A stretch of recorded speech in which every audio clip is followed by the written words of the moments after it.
আসসালামু আলাইকুম রহমতুল্লাহি ওয়া বারাকাতুহু। কে কেমন আছেন? আলহামদুলিল্লাহ ভালো আছি। আসলে চাই না বিএনপি নিয়ে কোনো কথা কইতে, তারপরে কথা বলা লাগে।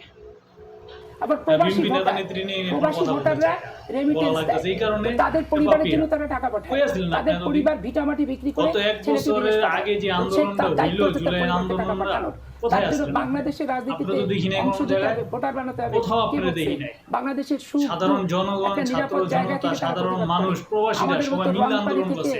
আপনার কোনো একটা কথা, কোনো একটা ভিডিও, কোনো একটা বক্তব্য বা এই জুলাই নিয়ে যে জুলাই আন্দোলন আছে এখানে কোনো কথাই তো আপনি শুনেন। পর দিন 40 দিন 50 দিন এখানে ওখানে করে বেঞ্চের উপর আপনি জ্বালা যন্ত্রণা হয়ে গেছে প্রবাসী করে নেন। কেন প্রবাসীকে ভোট দিতে পারে না?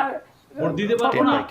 প্রবাসীকে দেশ নিয়ে চিন্তা করতে পারে না? ভুক্তভোগী না তো ভোটার আপনারা সব চিন্তা ভাবনা করবে? ভোটার অংশ তাহলে আপনার নেতারা বেড়া কইেন, আপনার নেতা যখন বিদেশ থাকে, আজকে 15 বছর ধরে তো আপনার নেতাও বিদেশে থাকে, হেও যে একজন প্রবাসী, তাহলে হেডও নির্বাচন করতে না করেন, দেশ নিয়ে কোনো চিন্তা ভাবনা করতে না করে আমরা প্রবাসীরা করলেই সব দোষ।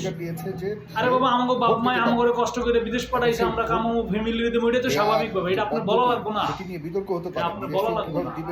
নিজের চরকায় তেল দেয়। আমরা প্রবাসীরা কথা বলবো না, দেশ নিয়ে কে কথা বলবো? আপনারা সব দুর্নীতি করে, দুর্নীতিবাজ করে সবকিছু দখল করে খাইবেন, আর প্রবাসীরা কথা বলতে পারবো না দেশ নিয়ে।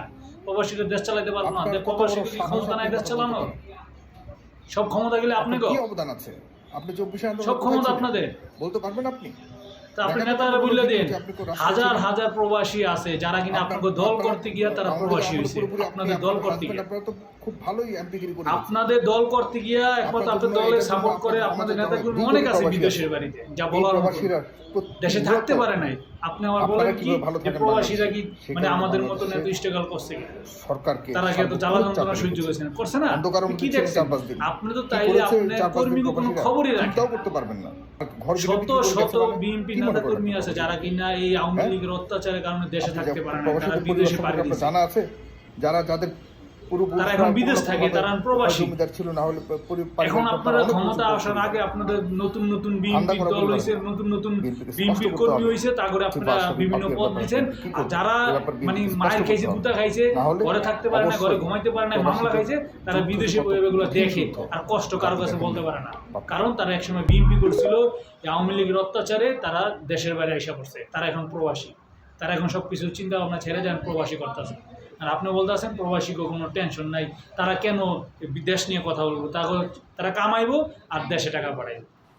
আপনারা সব চিন্তা ভাবনা করে আপনাদের অনেক নেতা নেত্রী তো বিদেশের বাড়িতে ছিল। গত 15 বছর তো আপনারাও অনেক নেতা নেত্রী বিদেশের বাড়িতে ছিল, তারা তো কোনো সময় আসে নাই, মামলার ভয়, জেলের ভয়। তারা দেশ নিয়ে কিভাবে কথা বলে, তারা নির্বাচন কিভাবে করে, আর আমরা প্রবাসীরা করলে সব দোষ? পাগল হইতে আসলে মন ভালো হইতে সময় লাগে না, এগুলো কিছু কথাবার্তা আছে না, ভালো হয়ে যান। আওয়ামী লীগ সরকারে যেমন প্রবাসীরা রেমিটেন্স না পাঠায়া, রেমিটেন্স শাটডাউন করে যেমন ক্ষমতা থেকে সরাইছে, আপনারা বেশি পাগলামি করেন না, নগো আবার ঝামেলা হয়ে যাবে। প্রবাসীগুলোকে লাগ দেবেন না, প্রবাসীগুলোকে লাগতে হবে না। প্রবাসীরা আপনার কাজ করে নাই জুলাই আন্দোলন নিয়ে, আপনারা খালি দেশ চালাবেন। আর প্রবাসীরা দেশ চালাবে, দেশ নিয়ে কোনো কথা হইতে পারবো না। হ্যাঁ, সাইরে গেছেন গা, হ্যাঁ এখন সাইরে গেছেন গা, সাইরে গেছেন গা বুঝলে আপনার মুখ দিয়ে সমস্ত কথাবার্তা বাইরে। আপনি অনেক সম্মান করতাম, আপনি এই সমস্ত কথাবার্তার লেগে আপনারা দেখবেন এক সময় পস্তাইবেন, ভালো হয়ে যান গা।